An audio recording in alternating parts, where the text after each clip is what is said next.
Qué feliz, de verdad, qué feliz que estoy, porque a esta joven que tengo aquí a mi derecha es una mujer a quien yo admiro mucho. Me encanta su forma de ofrecer las noticias y sobre todo me encanta su pasión por su pueblo y su fidelidad con todos los venezolanos. Es Katherine Hernández, que ustedes conocen muy bien. Y aquí a mi izquierda, la mano, por favor, choque 5, choque 5. Yatzel Román, joven, pero de verdad que ha rendido este joven, coordinador general de Juventud LAC, que es una asociación de jóvenes en Latinoamérica por la democracia. Así es. La verdad que es súper chulo tenerlos a los También dos. me siento en mi casa porque durante bastante tiempo estuve aquí en Noticias Entre Políticos, precisamente con Katherine. Sí, Katherine fue que me dijo, tiene que llevar a dije, Yatzel también para que me acompañe. Yo Yo le dije, contigo rendimos, pero vamos a hacer corito para que hayan más opiniones. Y qué bueno, porque la verdad que te sigo. Ay, me encanta esa fidelidad con tu pueblo, esa integración que tú tienes con tu gente y sobre todo esa integridad y esa forma de ver una verdad que nunca cambia. Sí. En el periodismo eso no es tan común, así que qué bueno que lo hagas porque es importante y Venezuela lo necesita, tu patria. Así es, hay veces que yo hablo como periodista y hay veces que hablo simplemente como venezolana, porque bueno, los periodistas no somos unos bichos raros, que no sentimos, que no padecemos, que no tenemos a nuestra gente sufriendo. Evidentemente la situación, y eso tú lo sabes, que definitivamente a uno le conmueve, ¿no? Le asusta.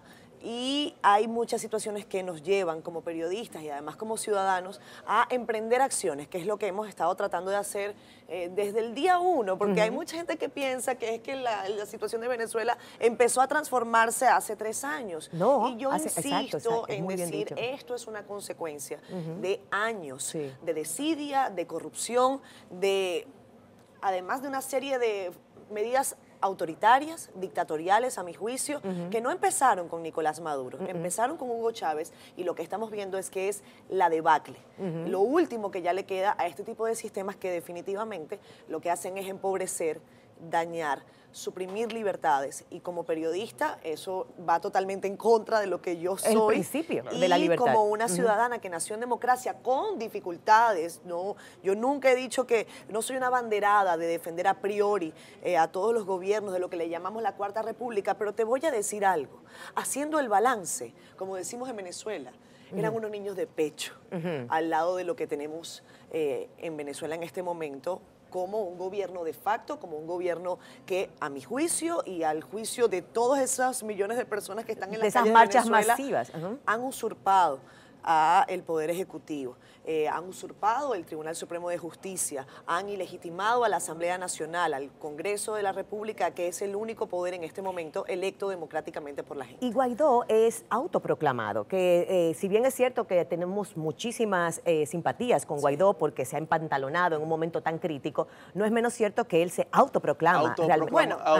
Autoproclamación no sería la figura que yo usaría, que de por sí tengo que resaltar que Juan Guaidó es una persona con quien tengo amistad. De hecho, estuvimos juntos con Katherine hace unos años. A mí me parece muy interesante. Pero tenemos que ver lo que es la figura constitucional.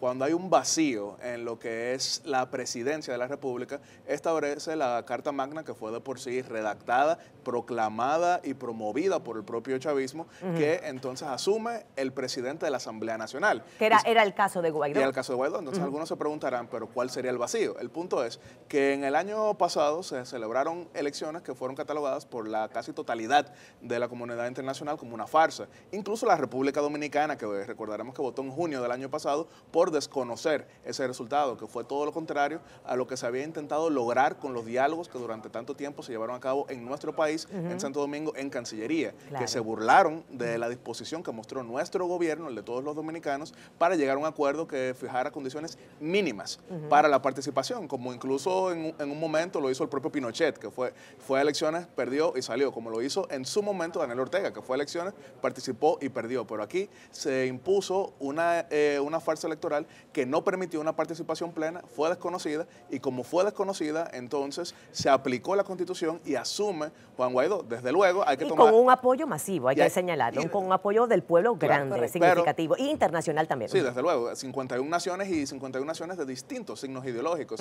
Incluso, por ejemplo, Costa Rica, que es un país que tiene gobierno de centro izquierda, España, que tiene un gobierno gobierno de centroizquierda. Islandia, que es una nación muy pequeña, pero que tiene un gobierno de casi ultraizquierda, pero que lo reconoce en gran medida. Pero por eso yo marco la diferencia entre lo que es un gobierno legal y un gobierno de facto. No podemos tapar el sol con un dedo. Quien tiene ahora mismo el gobierno de facto, el régimen, sería Nicolás Maduro, porque está en Miraflores y tiene todavía una mayoría en las Fuerzas Armadas. Eso no es inédito en América Latina. Recordaremos que en el propio Haití, entre 91 y 94, Raúl Cedras encabezó el gobierno de facto, pero a nivel internacional, quien estaba siendo reconocido, invitado a todas las cumbres y que participaba, recibía los fondos, era Jean-Bertrand Aristide, hasta que en el 1994 el Consejo de Seguridad de la ONU aprueba la intervención para reinstalar a Jean-Bertrand Aristide. O sea, que entonces, obviamente las poblaciones en diferentes países, dados situaciones como esta, obviamente tiene que aparecer un guapo que defina y asuma la responsabilidad, sobre todo si tiene este apoyo masivo y de la Cámara, o sea, realmente de las instituciones de poder. Aún así, me gustaría entender un poquito la parte humanitaria, porque fíjate que yo veo que estamos mandando los pueblos ayudas, el pueblo venezolano está sufriendo de cantidad de carencias y entonces se bloquean las fronteras para que no entre esa ayuda. No he podido entenderlo bajo ninguna circunstancia. Miren, cuando se habla de la ayuda humanitaria es importante entender qué es lo que está viviendo Venezuela en este momento, y eso ha sido definido no por mí, que soy periodista y lo que hago es tratar de recoger las versiones de la gente que sabe.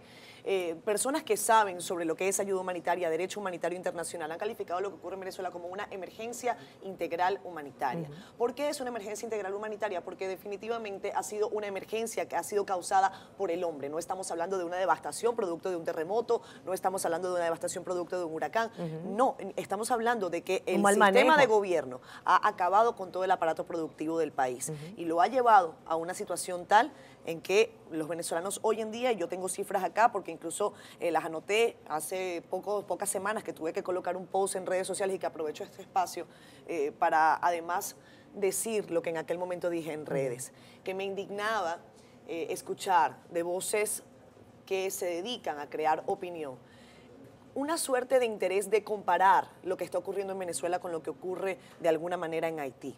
No son similares de ninguna forma y no tengo ningún interés en compararlo, pero lo que yo les comentaba era, no puede ser que ustedes utilicen una situación política de la República Dominicana para querer decir que ¿por qué la ayuda humanitaria no va a Haití y sí a Venezuela? La ayuda humanitaria ha llegado a Haití. El país más intervenido del hemisferio occidental. Y justo, bueno, aunque hay muchos comentarios sobre el manejo de esos ingresos, pero ciertamente Haití ha recibido ingresos del mundo entero. Pero además la ayuda humanitaria en Haití sí ha definitivamente llegado, no ha surtido el efecto para el que se establece. Bueno, y la situación de Haití también es un hoyo negro, es muy difícil. En Haití hay una situación de corrupción que también afecta.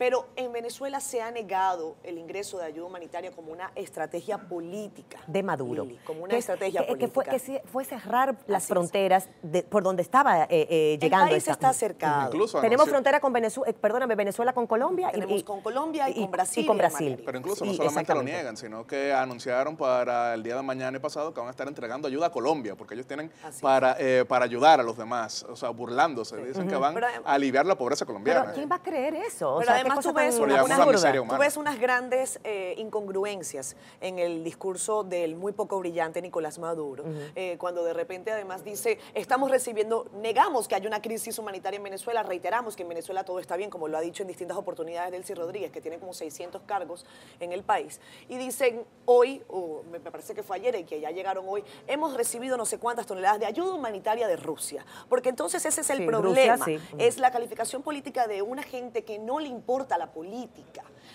¿Y a quién me refiero yo? Son algunos datos que tengo acá. Estos son datos recopilados por New York Times, por ejemplo, de doctores de 21 hospitales públicos del país, de 17 estados, dijeron que sus salas de emergencia están atiborradas de menores con desnutrición severa.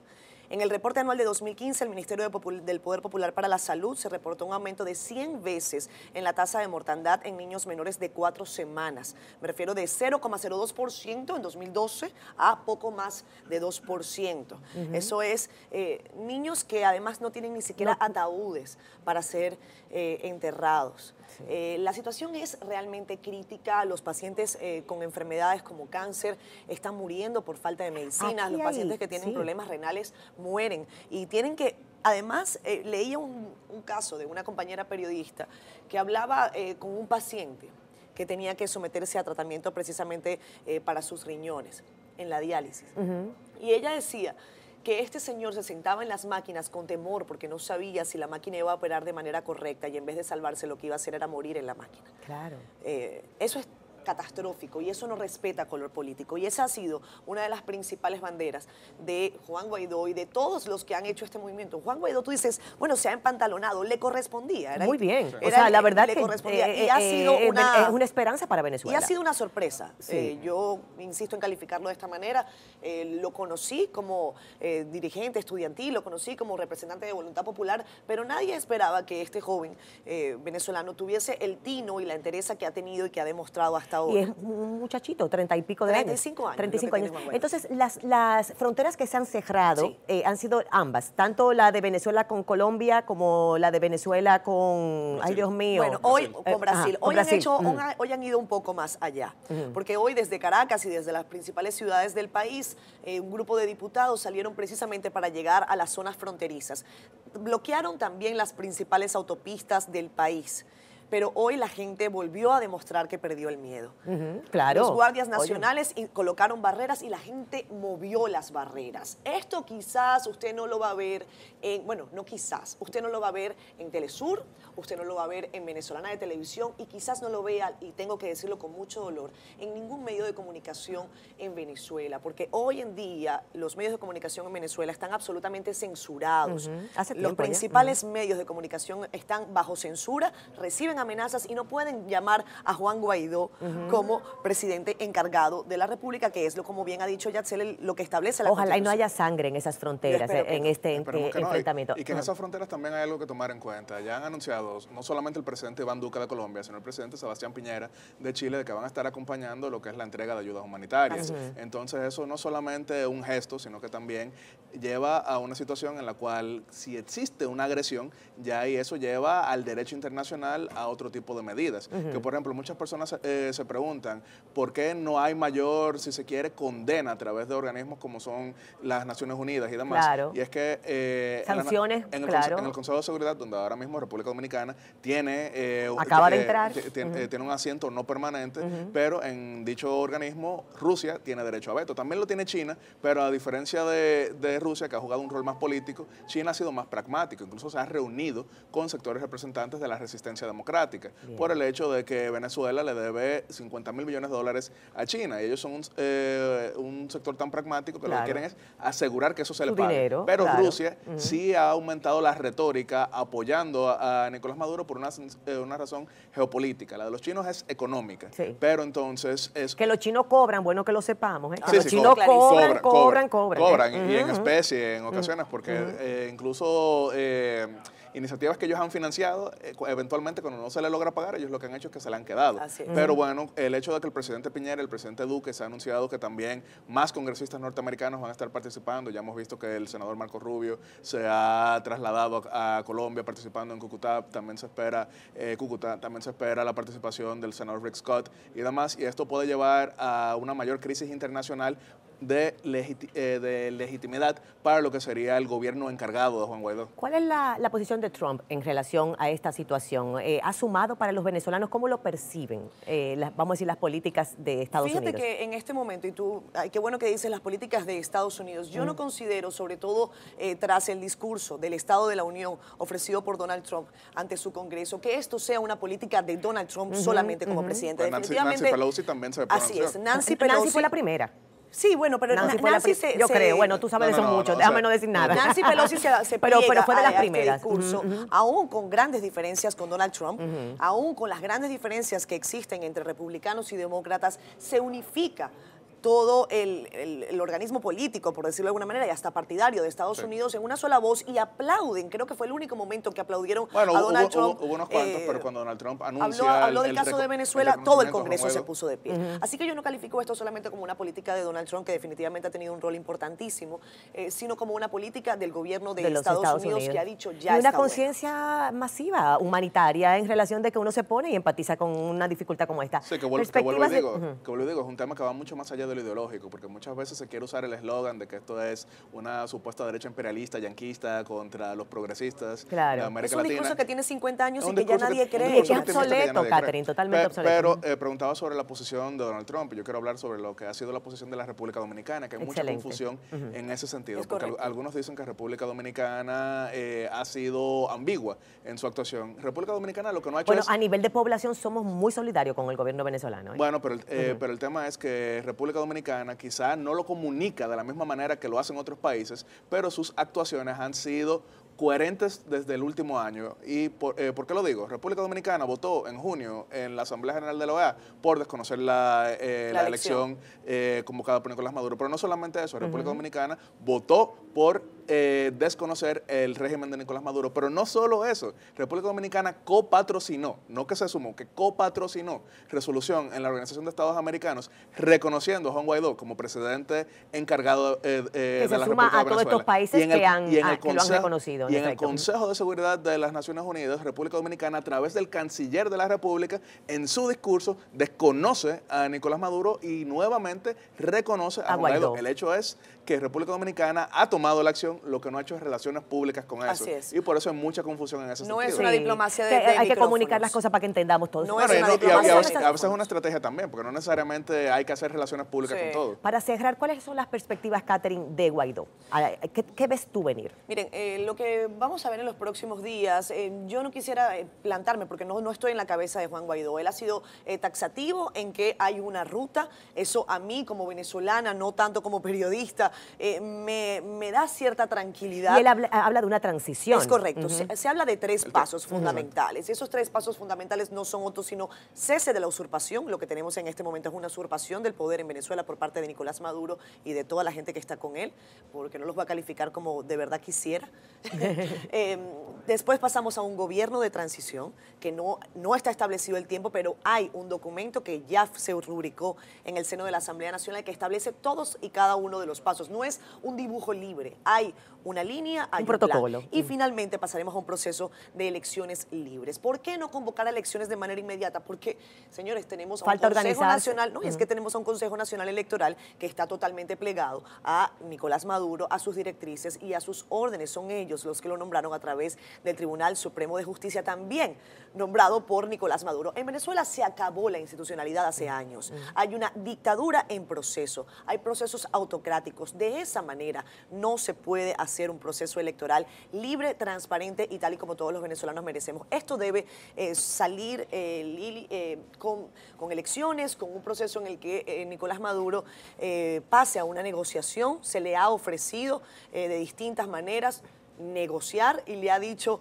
por cierto, tú que mencionabas a Donald Trump, una palabra que a mí me pareció muy interesante de su discurso, que fue: aprovechen, señores del gobierno de Maduro, la solidaridad o casi que el gesto de buena voluntad que ha tenido Juan Guaidó al ofrecerles una negociación. Excelente. Yo creo que también esto tiene un poco de carácter psicológico, eso está allí, pero... Somos seres humanos, políticos o no, en poder o no, somos seres humanos y sentimos para cerrar, ya nos quedan 30 segundos menos.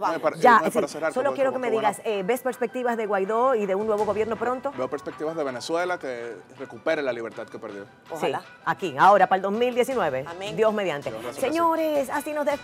Muchísimas gracias. Gracias a Catherine Hernández, tremenda periodista, y también a este politólogo, Yatzel. Yo dije bien politólogo. No, politólogo no. Pero él parece eso.